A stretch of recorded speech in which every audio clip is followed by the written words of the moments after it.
Hi guys, welcome to the channel. My name is Chai, and together with Jade, we form the Hobbits of Halifax. Jade and I immigrated to Canada in 2020, and after 3 years, we became naturalized Canadian citizens. So in this episode, I'm going to revisit my express entry profile and share some notes in the hopes that if you or anyone you know is looking to move to Canada, hopefully you'll be able to get some tips and tricks and on your way to your own DIY Canadian permanent resident application. But for now, I'm actually on my way to my paddleboarding, stand-up paddleboarding reservation that I made through Halifax Rec. Jay and I are located in Halifax, Nova Scotia. That's what I'm going to be doing first, and then I'm going to get the shoot of the rest of this video done. Alright, see you then.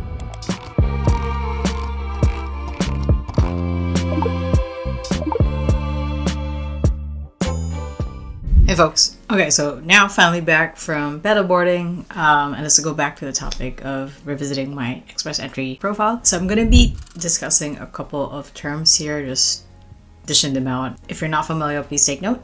ITA stands for Invitation to Apply for Permanent Residence. It is sent out by the IRCC, aka Immigration, Refugees, and Citizenship Canada. This ITA is sent out to candidates who have profiles on the express entry pool who are eligible based on their CRS score. CRS stands for Comprehensive Ranking System.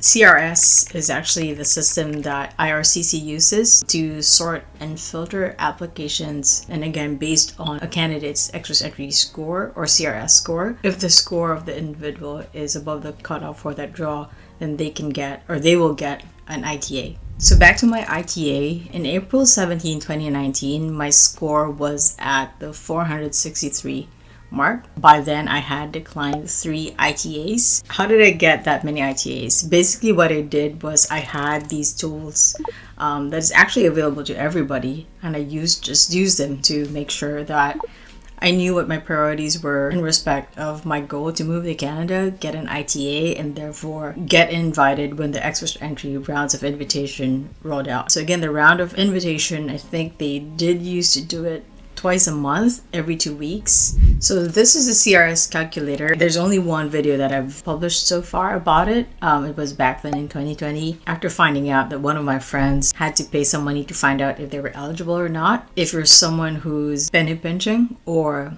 sensitive to the costs of immigration, then I'm going to tell you upfront, there's a free tool of getting yourself assessed by the system based on your profile. So at a glance, this is what the CRS calculator asks for: marital status, age, level of education, do you have credentials, language test results, work experience in Canada, foreign skilled work experience, Canadian certificate of qualification, additional points factors such as having a job offer with an LMIA, provincial nomination, or having immediate family in Canada. So of these, my best bets were language proficiency, having education in Canada, or having a job in Canada.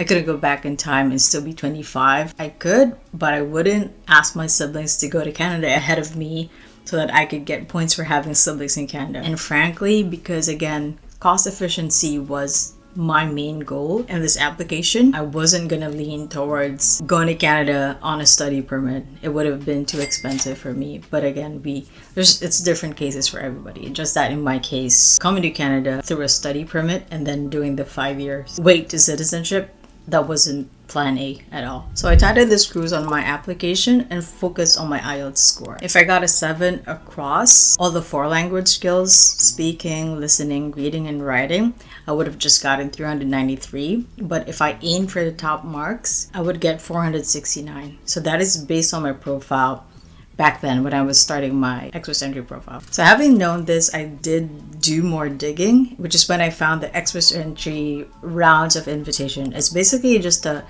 table that summarizes all of the past numbers and all of the past categories that express entry draws happened. So it was around March 2018 that Jade and I started talking about moving to Canada. Back then I was already neck deep in learning out on the process. So at that time, the CRS cutoff score was around 440 mark. That means that if you had, let's say, 441 as your CRS score, then you would get an ITA. Or that also depended on, say there's many candidates in the pool at 441, but the quota for IRCC is only 3,500. If you do a tiebreaker, then they have a set date. So let's say if the draw happened in March 1, 2018, but you came in the pool around February 28th, then they would have a timestamp at that certain time who was the last candidate that came into the pool that had this score. So the 441 score, let's say, that came in at February 28th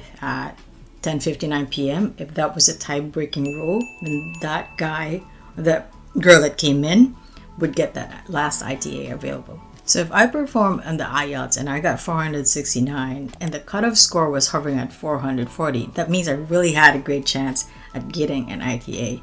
Having known that, one, I set my goal for my IELTS score because that was the best chance that I got to getting 469 and therefore an ITA. So see how these things, when you put them together, that's how your profile outperforms the rest. So for transparency, these were my IELTS test results.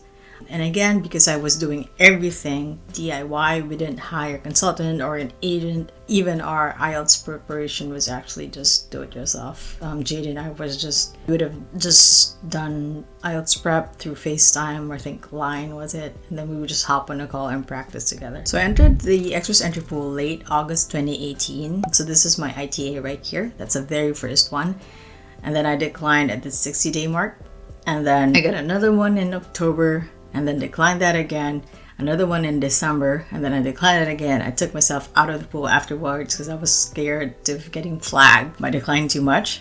And then I came back in April 2019. After that, in just a few hours or so of coming back into the pool, I got my ITA. That was the final ITA that I had accepted, and so that was the journey moving forward from ITA to properly submitting my permanent residence application in Canada. So just looking at my Express Entry profile, I really just did two things. One was I found out what my ACEs were. I knew what my ACEs were and I played to those ACEs. And two, I found tools that, again, I used to help me tweak my profile or set a goal for my profile. So through my DIY Canadian permanent residence application, I've already mentioned, or this revisit, I've actually mentioned already two tools, which is the CRS calculator and the summary of Express Entry rounds of invitation. So that's the table format of all the scores, all the categories. I would say that these days, I think IRCC has actually added more categories to their draws. There's still the provincial nominee program, there's still the Canadian experience class program, there's still the generic or non-program specific stream, but also they've added STEM draws for those in STEM occupations, in health occupations, and even agriculture. There's also an additional one which is for francophones, which is if you spoke French. So when I say knowing my ACEs, it's actually about, if I'm looking at the draws right now, the recent draws, and I'm seeing candidates in STEM, in health, in agriculture, and everywhere else that's on those draw list. If I'm in those occupations, I'm putting myself in the Express Entry pool, or I'm making it a goal to improve my profile to make sure I make it to that pool. That's the first step of actually knowing whether you qualify for or not. And then you just need the backup to prove when they draw you that you're actually being honest in your application and what you said in your profile is actually true, because you have the backup again to prove it. So frankly, I think that IRCC has made all of this information easily available. Anyone who likes scrolling on their phone and just clicking away or tapping away can easily find this. I'm just in my head, I'm just really transposing what I'm focusing on, which is maybe Instagram Reels or anything else, into immigration notes from the IRCC website.